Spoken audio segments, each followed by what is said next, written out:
let's say you're an animal and you act and it doesn't go very well, and then you die. Well, you've learned that acting that way didn't work, but now you're dead. So that's not that helpful. And then you might think, well, maybe you should represent how you're going to act. So, you know, here's a box with a snake in it, and your coffee cup is inside the box with the snake in it. And I say to you, imagine picking up the coffee cup, and you imagine it and you think, oh, I'll pick up that coffee cup and then the snake will bite me and I'll die. And so then you decide that implementing the strategy of picking up the coffee cup is probably not a very good idea. And so that stupid idea has to die and not you. And so Popper's idea was that the reason that we developed the capacity to abstract was so that our stupid ideas could die instead of us. And that's really, it's almost impossible to overstate how brilliant an observation that is.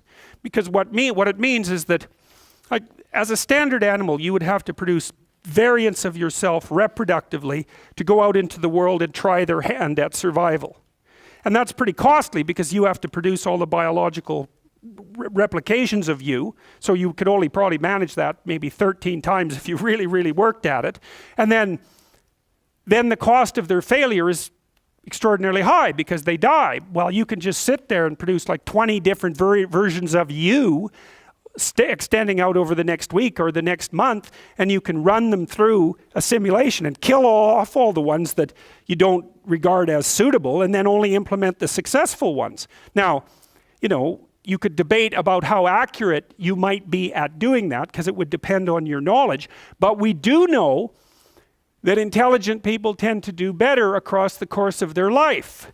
And so it does seem that there is some utility with regards to survival, or at least with regards to positioning in the dominance hierarchy, which is somewhat of a proxy for survival and for reproductive success. There's some association between that and the ability to abstract.